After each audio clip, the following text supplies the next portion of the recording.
This is not platinum. This is not luxury. This isn't mega spec, top of the range. So you buy a new camper van and you post it to Facebook and all the comments are flooded with amazing van, fantastic, congratulations on your purchase, enjoy van life. Everybody loves your vehicle. Then 3 or 4 years later you come to sell it and you advertise it on the same Facebook page and you're absolutely ridiculed for the hefty price tag which you've listed it for, possibly by the same people who loved it 3 or 4 years ago.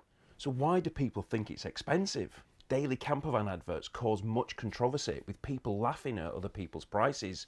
Dream on, it's worth nothing like that. Ridiculous price, good luck at that price. Some people say that these sellers are trying to cash in, take advantage of people, but that isn't always the case. These people have bought these campervans at ridiculously high prices to start with, and now all they're trying to do is recoup some of the money which they paid out in the first place. So why are they so much? The 4-year-old van is now being advertised for about 50 grand, which is what they really should have paid for a van in the first place. Well, actually less, because vans were a lot cheaper than that. But now that's the price of a brand new vehicle.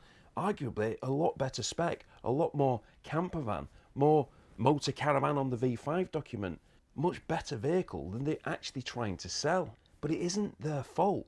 So where does it all go wrong? Well, it starts with some of these conversion companies with their very, very good marketing strategies. They're good salespeople who are trying to sell these vans, advertising them as luxury vans, top of the range, mega spec, high spec, top spec, gold conversion, platinum conversion, exceptional, the best, and all the other precious metals which you can think of. Well, let's actually look at some of these definitions. The definition of luxury: a state of great comfort or elegance.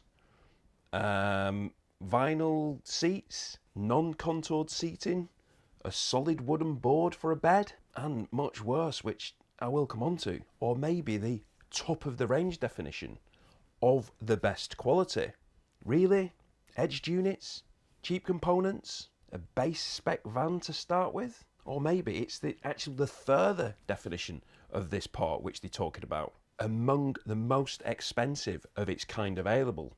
Well, yeah, you've certainly got that part right. I saw a £75,000 van today advertised as luxury, yet it was nearly new, so not actually brand new. The clock was already ticking on the warranty. It was a panel van conversion without the strengthening, and I actually do know that for a fact. It had a bedboard, yeah, just a solid piece of wood, not a frolly or a nice sprung bed. It had a cheap seat bed downstairs, edged units, a passenger swivel, which, yeah, that means that even the driver's seat doesn't swivel. It's just stuck in its same place. No scenic canvas, and probably one of the worst bits for a luxury vehicle actually sits on budget tyres.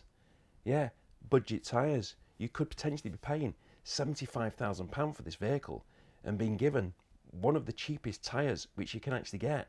None of the premium brands, none of the luxury brands, the Pirellis, the Continentals, the Goodyears, etc. Budget tyres for 75 grand. Not exactly luxury top of the range, is it? So many low spec budget components are being used to build these luxury top of the range vehicles. There is nothing wrong with these particular components. A lot of people choose these personal ones. Everybody's got different personal choices. Some people will choose them for budget reasons, but that isn't the case here, is it?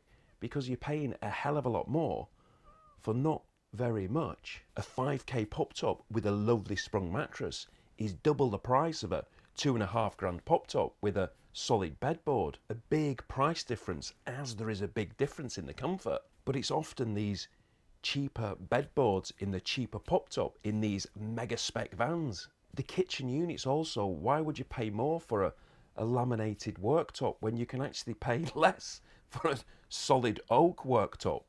Doesn't make any sense. Sometimes even buying a van where the appliances haven't been fitted in accordance to the manufacturer's instructions.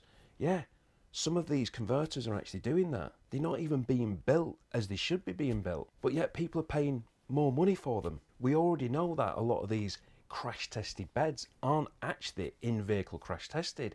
I've touched on that in a previous video, and I'm actually finding more and more out about that at the moment, And there's another video coming on that soon, because it's quite frightening, some of the stories which I've heard since producing that video. But some people are happy to have a camper which looks very good from the outside, but doesn't really reflect what a campervan is or should be with the high quality on the inside. Some people know and still buy them, but there's a lot of people who don't know and are buying them.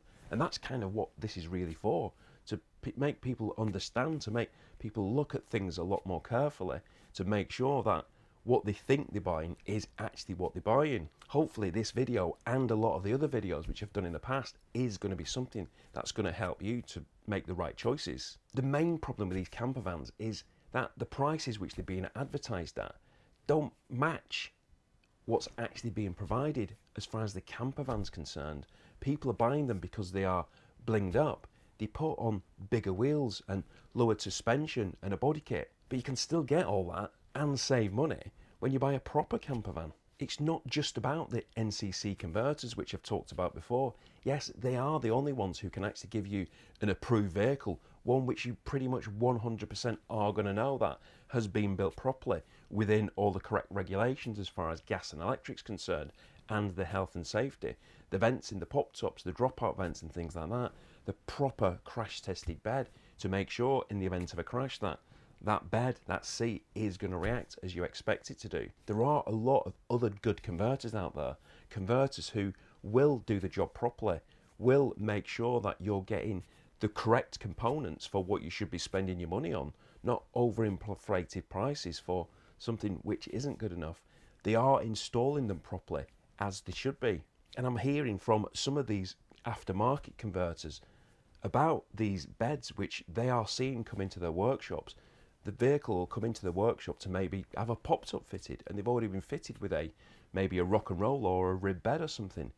But then this bed has been fitted with penny washers, and in the event of an incident, it's not really going to react very well. They've not put the proper safety plates in there, the steels and things like that. But yeah, I've talked about that before. But people are buying these brand new vans without really knowing what they're buying. For 75 grand, as I've already mentioned, some of these vans are being advertised for. You can actually buy a Volkswagen California, a Volkswagen California Ocean, which is a total other level from the panel van conversion which they could have bought. Yeah, and a California Ocean isn't for everybody. The layouts are as they are. You can't actually change them.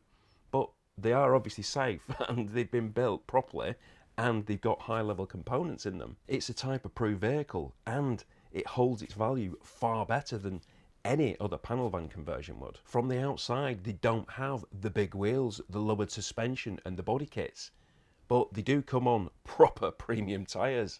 And if you want to add all those bits, then you still can. And for 10 grand less than that, 60 odd grand, 62, 63 grand, you can actually buy a 150 DSG Highline, so a big spec base van to start with a very good spec campervan inside with a rib bed fitted properly, gas system, electric system, all installed correctly as they should be. A pop top with a sprung mattress, a Froley bed, not a bedboard. Again, premium tyres, and you can go slightly bigger if you want, but still they are going to be premium tyres. I've discussed these in the Bespoke vans previously, which I have done a few videos on.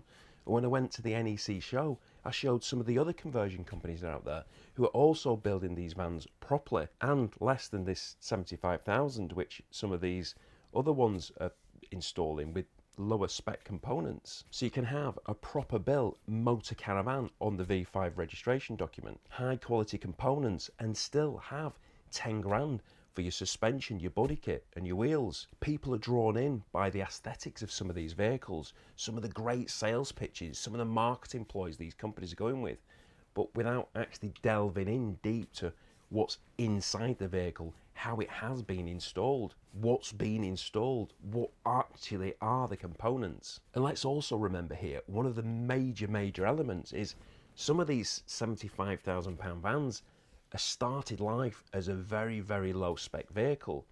A T28 transporter with a 5-speed manual gearbox, 110 horsepower, starts at £36,081, whereas the higher spec Highline 7-speed DSG 150 is 45,333.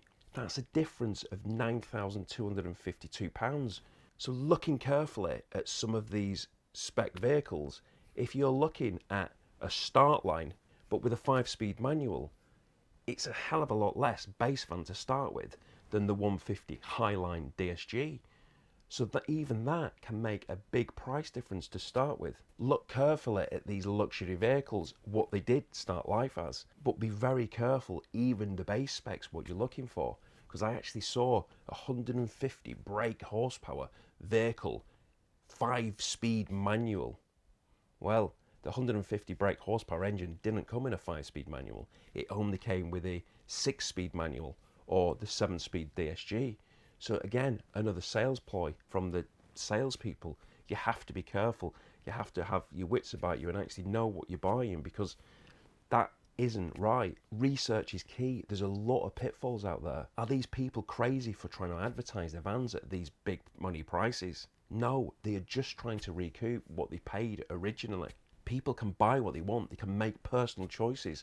There's certain decisions that might want to be made. They might want a rock and roll bed for a particular reason, but it's having that knowledge to know that that particular rock and roll bed might actually be RRP less, about 1,500 quid less than the higher spec whatever bed it is. There's price differences to them, and it's just about people thinking about it and actually understanding what they're buying. A difference here comes when people already have a base van. They might have bought the basic panel van, or they might have a combi which they want converting. They might not have the budget to be spending £6,000 on a really good pop top with a canvas roof and a frolly bed. They might not be able to afford the top of the range bed. They might have to spend less on that particular bed.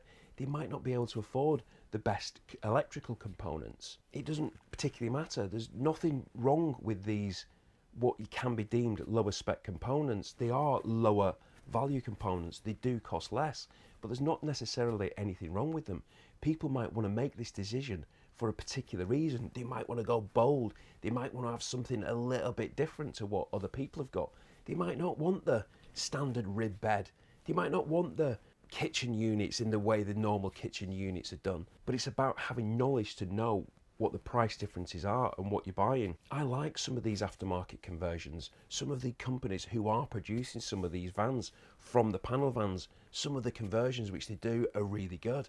They've got their own CNC machines and they're making bespoke units to exactly how their customer wants them, in nice wacky colours, nice standout colours. But let's not be fooled when we're buying these brand new vans that just because they're advertised as luxury, high spec, mega, gold, platinum, silver, whatever it might be, have a look under the skin. Do your research. Make sure you know what they are. There's a lot of differences with a lot of these vans which are being sold at the moment. I'm not going to be putting any adverts up. That wouldn't be fair. But there's some big differences, and there are reasons why you shouldn't be buying some vans over an other van which is very, very similar priced, even though it might not look as good. There are some amazing van conversion companies out there. They're not all NCC approved. You can buy brand new V5 registered motor caravans, and I hired one here which I found fantastic, and I am going to be doing something very special with this on Christmas Eve, so do tune in to have a look at that. Thanks for watching. I hope to see you soon.